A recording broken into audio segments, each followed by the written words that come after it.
Hello, welcome to the addiction recovery video. Welcome to the podcast. If you listen to the podcast, my name's Paul Garrigan.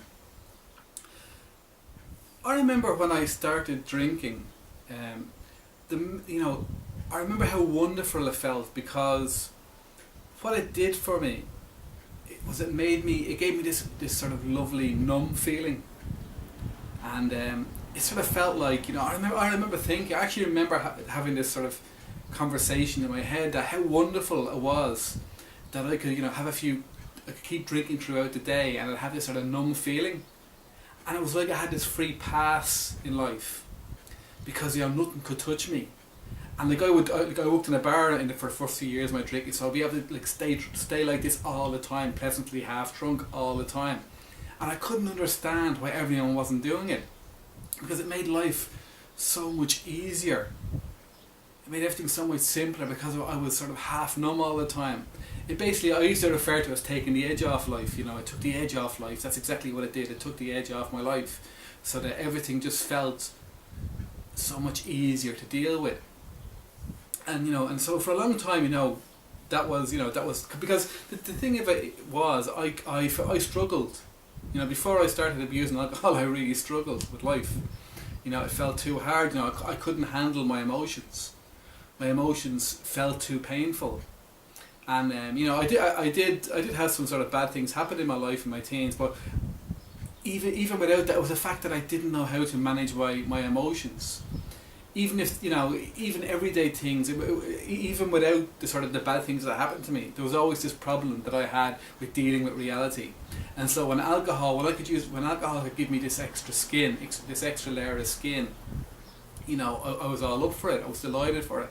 And I suppose we all become addicted or we all fall into this trap for our own reasons. But that's definitely what caught me. Was this desire to escape how I was feeling. And but the thing with something like this, there's always a price to pay.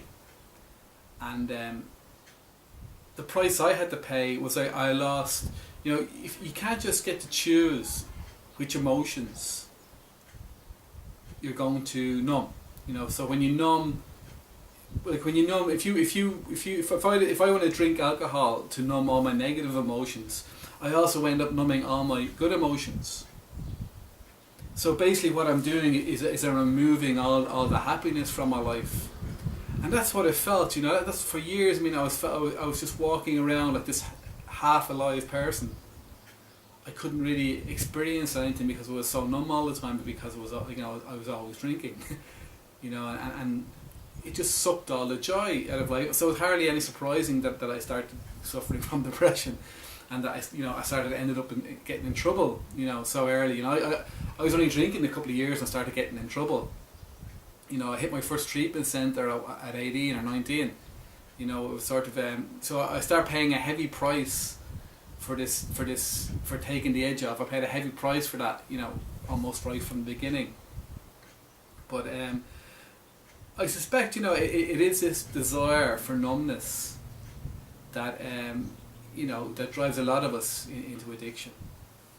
And this is something that I found can also apply to after we stop drinking, because I think anything I do to try to escape my emotions is going to it's not going to help me. It's going to make things worse. I found the only way to deal with emotions is to sort of feel them, not to run away from them. But what it is, what I found as well, it's not the emotions themselves that are so painful. It's the thought of them, and it's resisting them. Anything sort of I resist, sort of magnifies in its power. It becomes much worse than what it needs to be if I resist it. But so some days I'll feel a bit down, and that's okay. But what happens is I get all sort of I start feeling bad about feeling down. I start beating myself up for feeling down, and all the self-hatred starts because I'm picking on myself because I'm feeling down, because I won't just let myself feel what I'm feeling. And that's the real source of the misery. But if I can just sort of say, well, that's the way I'm feeling now, and be kind to myself. That's fine. You know, there's no need to hide from that. But you know, but there's always been this sort of, you know, but the fact that I was never able to do that, and it all goes back to this thing I've been talking about in the last few videos, this idea about self-compassion. I think it's the fact that, you know, I was never able to just sort of sit with the emotions. That was the cause, that was the reason why I felt the need to use something like alcohol to escape the emotion. You know, and it all sort of boils back to the sort of the self-hatred, you know, the sort of, you know, the lack of self-compassion. Because, you know, if I shouldn't be feeling this way, you know, this feeling this way is very bad for me, it's threatening to me, so I need to stop it by drinking. You know, that's where all the trouble starts.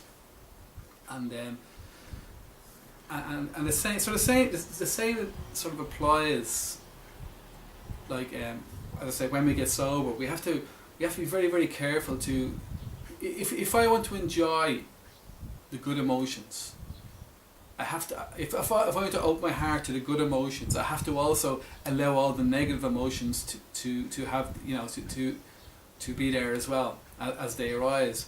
You know, I can't just say I want these emotions and I don't want those emotions. You know, life's a banquet, and there's lots of things. There's going to be stuff there we don't particularly like, and there's going to be stuff there, you know, we do like. But the only way we can enjoy it is to accept it all. And you know, and that's just the way it is. But the amazing thing is, by doing it, it really isn't that bad. Like, these negative emotions are only, you know, they don't last very long, I've found. And they last a hell of a lot less. They last like much less time when I don't fight them. And because what happens is, when I sort of, by developing sort of self-compassion, it's this sort of joy that's always there, even in the bad times. So nothing is never really that bad. You know, there's certainly times when I'm not happy, but it doesn't have to be any more than that, if you understand what I mean. There can still be a sense of inner well-being and ease, despite the fact that I'm not happy. And that's wonderful. And that's, you know, and this is what I was looking for when I started drinking. I wanted this ability to not suffer so much from my emotions, and that's what I can get now. That's what you know, and that's what sort of being self-compassionate gives. That's what it provides. It allows, that's that wonderful thing that we went searching for. An addiction is there, you know, once we start sort of, you know, being kinder to ourselves. Because, you know, it was like I was fighting a ghost. You know, I was fighting something that wasn't there, basically. You know, there was never any need to be so afraid of these emotions. You know, they're not that big a deal. They really aren't. And so, you know, so I have to be careful now. Anything I do to take the edge off my emotions is a bad thing. Like, it really is. You know, it might bring some sort of temporary relief. Like, if I sort of, you know, stuff a lot of food in my mouth so I can stop feeling, you know, there might be an initial sense of, you know, distraction. I might distract my mind temporarily, but I'm not actually, you know, I'm actually making the problem much worse, because I'm going to have more things to feel bad about. The only thing to do is to sort of say, when these sort of negative emotions arise, you know, when I feel them, I just say, oh yeah, this is what this is. And to sort of, you know, just offer myself a bit of compassion until they pass. That's it. It's very, very simple.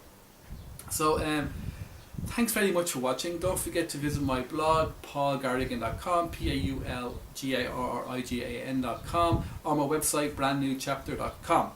And goodbye.